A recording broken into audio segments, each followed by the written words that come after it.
Hello guys, welcome po sa ating channel Coins TV. At eto nga guys, yung ating coin hunting itutuloy natin ulit. At sa ating 600 pesos na nako-coin hunting na natin ay ang nahahunt pa lang natin yung year 2011. At yung 5 piso na bordado hindi ko pa rin nasisilip. At magandang araw po sa lahat guys. Good day po sa ating lahat. Maayo adlaw sa inyo tanan. At maayo buntag. Eto, kukuha ulit tayo guys ng 200 para sa ating coin hunting for today. Siyempre bago tayo magsimula, maraming salamat po sa aking mga subscriber na patuloy na sumusuporta at nagla-like and share sa ating video. Maraming salamat sa inyong lahat guys. At sa bago dito sa ating channel, welcome po dito sa Coins TV. Gumagawa tayo guys ng coin hunting series at coin update sa na-hunt natin at sa hawak na natin nakabarya. So maraming salamat sa inyong lahat guys, lalong-lalo na dun sa nag-share at sa mga nagla-like sa ating video. Sana po ay patuloy nyo pong i-like yung ating video at i-share. Maraming salamat po sa inyong lahat. So kuha na tayo guys ng 200 para sa ating coin hunting dahil baka kuhain pa ng iba to.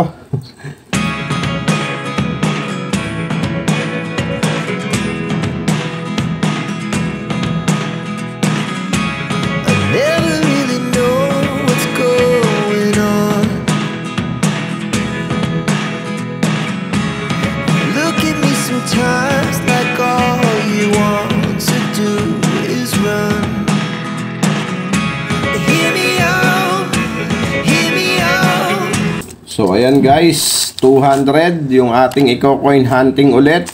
At ang ating first coin guys, BSP year 2005. So common. Next coin year 2015. Common. Next coin natin year 2001. Common lang din.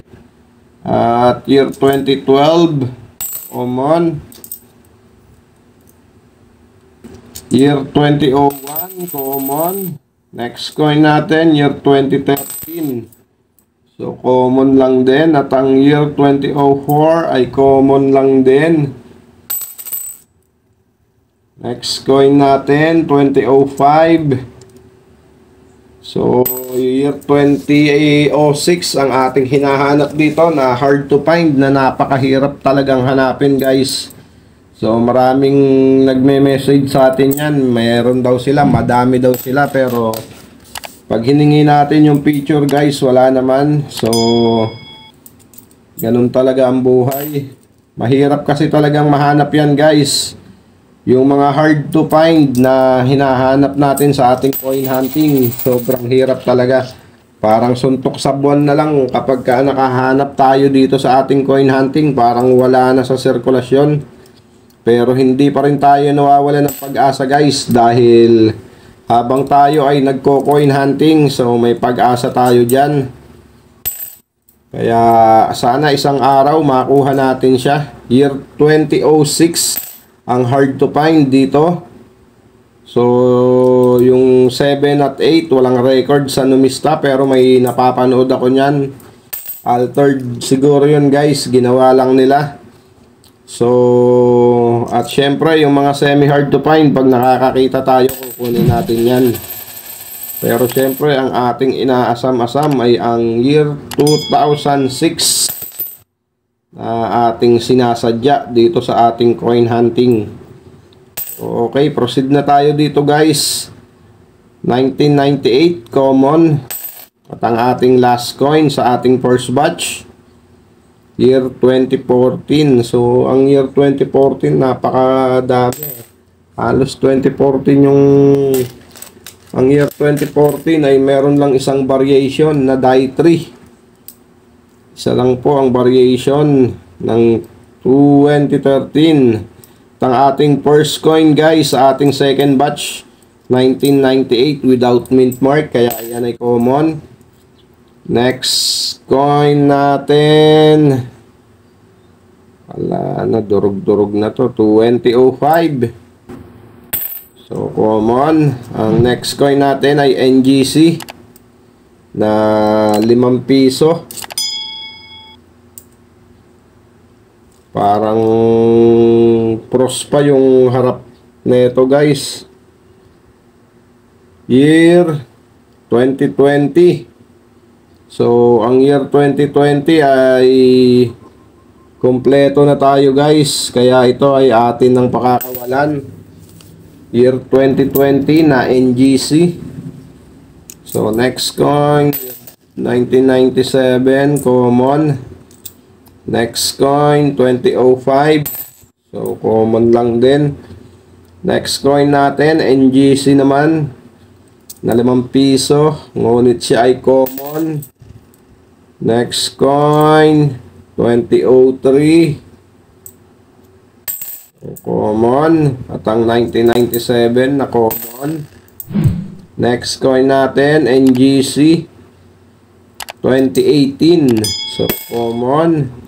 At dito naman tayo, balik sa NGC, ay sa BSP. Nalilito na ako, guys. Common. At NGC naman, year 2019. So, common lang din. Next coin, 2003. Common. At ang next coin natin ay 2019 na NGC. So, common. Unahin na natin yung dalawang NGC, guys. Next coin, year 2018. So, common lang din. Next coin, year 2019. So, common. Reverse pros sana. Ikikip natin yun, pero hindi. Next coin natin, year 2014. So, napakadami talaga nito. So, ito na lang yung i-update natin, guys, sa ating coin hunting.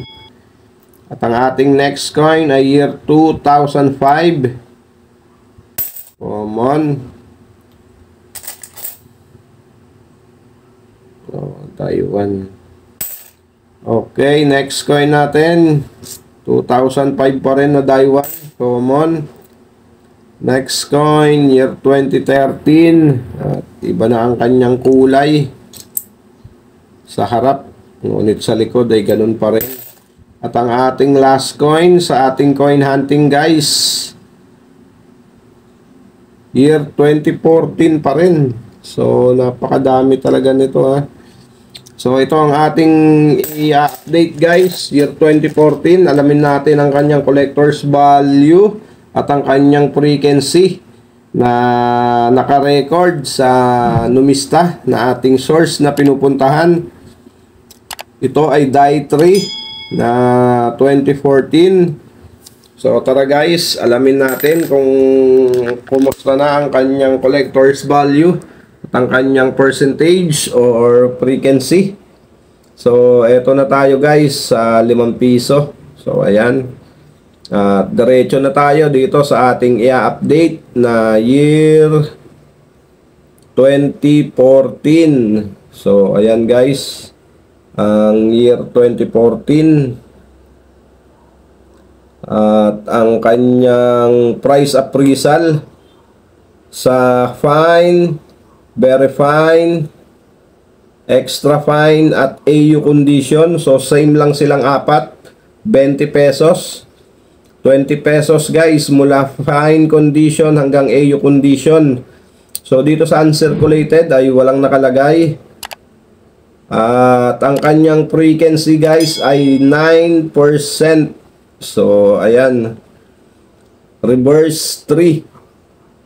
Die 3 po ang 2014 at ayan, 20 pesos po ang kanyang price appraisal na nakalagay sa fine condition to AU condition. So, common lang kasi, guys, etong year 2014 na to.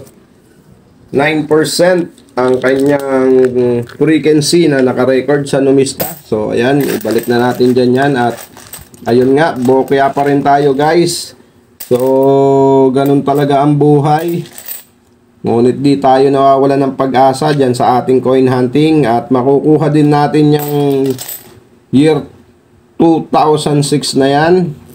So, Maraming salamat guys sa inyong pagsamang muli dito sa ating coin hunting. Keep safe always guys and God bless.